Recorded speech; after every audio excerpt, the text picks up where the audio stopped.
We are now joined by Richard Childress Racing driver, the number 8, Tyler Reddick. Thank you so much for joining us, Tyler.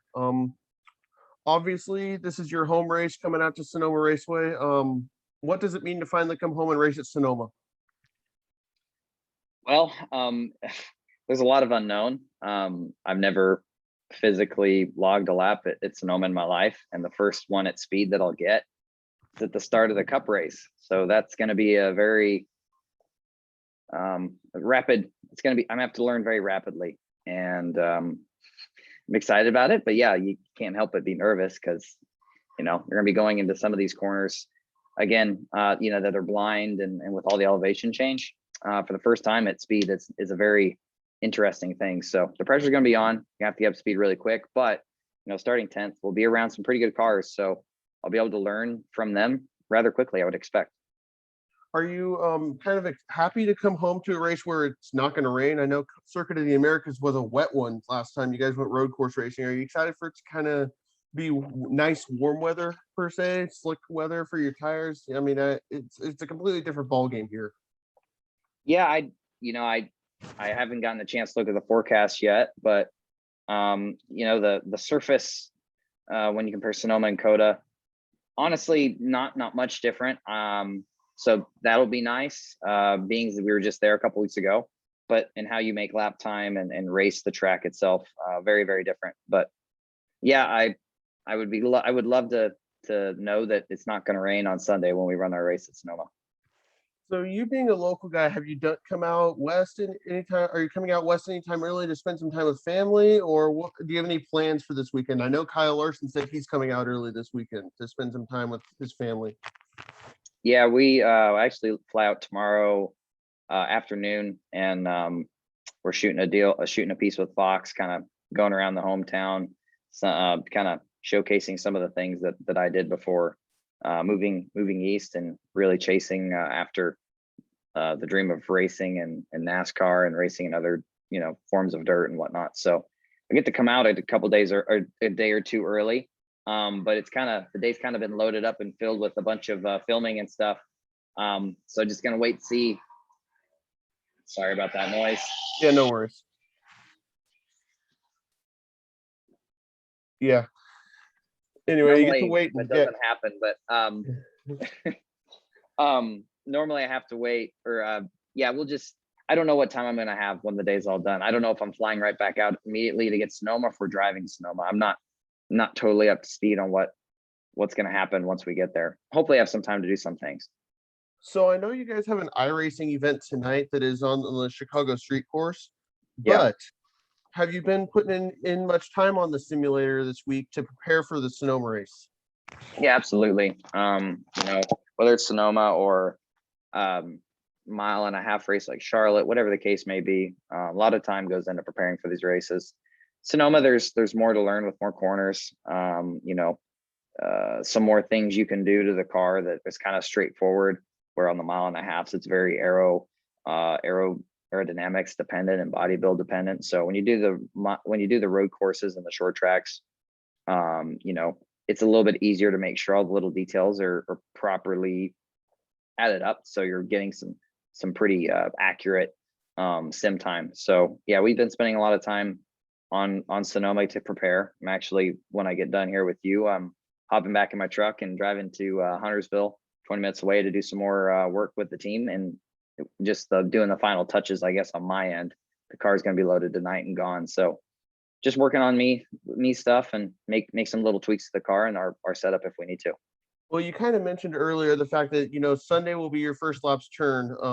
I'd say you and last year's rookie class and this year's rookie class are in an incredible predicament here, because you guys normally they get practice, normally they qualify, normally at least you get a few laps. Is that a little daunting to you? I mean, Sonoma is, like we've said, it's like the short course of the road courses, and to just go out and boom, go race and have at it. It has to be a little bit daunting. You kind of touched on it. It can be, but I've got a lot of confidence in our simulation program. The work that RCR puts in to make it as accurate as it is with Chevrolet, and Coda. Yes, we got laps in the Cup car, but it was in the wet. The first laps in a Cup car ever in dry conditions was in qualifying. And, based off of sim, I was able to go out there and put what was I think the second fast lap in the first round of qualifying and get us locked into round 2. And then my second lap we were able to get the pole at Coda. So I feel good about where we're at from that regard, and understanding and trusting what's real, understanding not to, make bad habits and whatnot out of sim. So yeah, and it won't have a lap and we won't be doing anything qualifying wise, right? But I feel pretty good about where our sim program's at to be able to hit the ground running in the beginning of that race and be pretty close. Considering again, it's the first lap that the first lap most of these drivers will have made in 2 years. And new downforce package. I may have zero experience there, but the other drivers, don't have a lot of experience with this aero package and the horsepower numbers that we have in real life. So we'll all be kind of fighting that. So I'm hoping that's just enough to make it pretty even across the board, and we'll be able to take off and get rolling in the race right away. So next, I kind of want to ask you about your season up to this point. You guys are currently inside the playoff in points. What have you guys been hitting on that has just made it to where you're having such a good season up to this point? And obviously, you're getting a lot of top 10s. Those could soon turn into top 5s, which could soon ultimately turn into wins. So you guys are doing something right at RCR. Talk to me about what's going on there. It's just a process. The entire race is, and you've got to carry out your strategy and your game plan for the day. The more mistakes you make along the way, the more adjustments you have to make, and you kind of get off of that plan for your day. And it just gets harder and harder to still get those top 10 or those top 5 finishes that you hope for.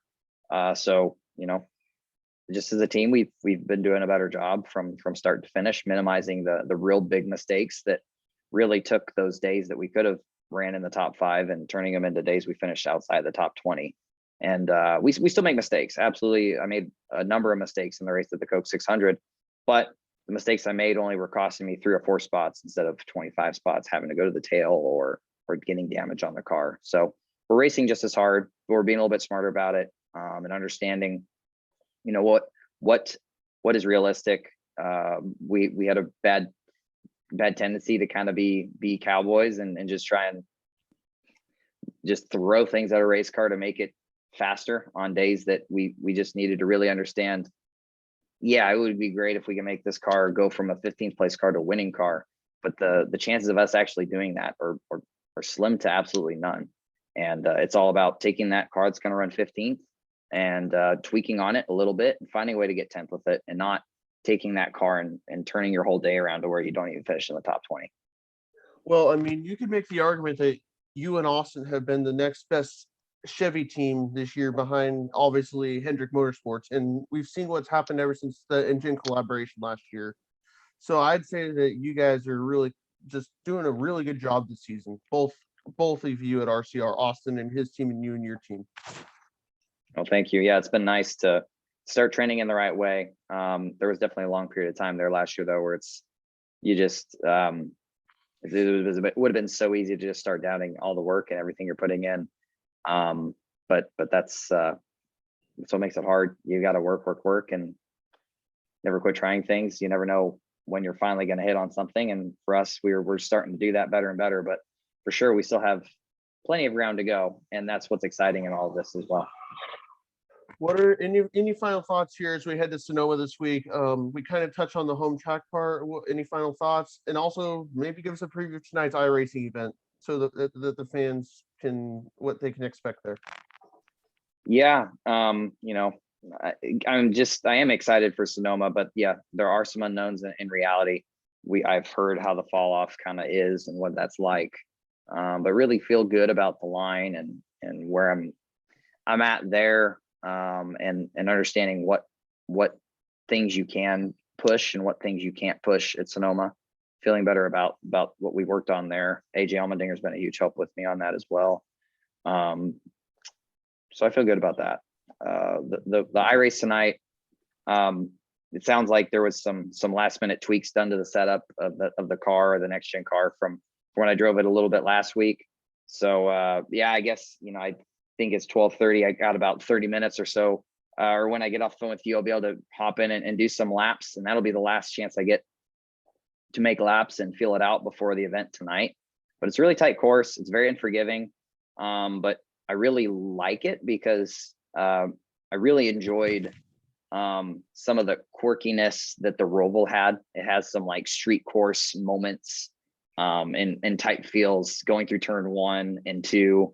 And when you go through, I believe it's 7 or 8, or maybe it's 6, coming back onto the banking in turn 1. It's very tight there. You're going all the way out to this concrete barrier they put out, right? And then you're trying to clip, but not clip the apex perfectly, so you can have a really wide and open up your wheel and have a good exit on the banking into the big oval turn 1. So it's no surprise that I enjoy the courses like that, where you're kind of turning it at apex where you can't see the exit and that kind of stuff. So I think it'll be a good race, but it's gonna be very challenging for the drivers. It's gonna be very easy to make a mistake. It's a tight course, and that means there could be a big pileup or two.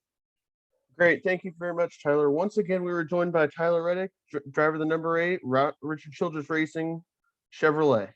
Thank you, as always, for your time. And I will see you this weekend. I will be there. So hopefully run into you in the garage area. Yeah, absolutely. All right. Well, thank you very much. Take care. You too.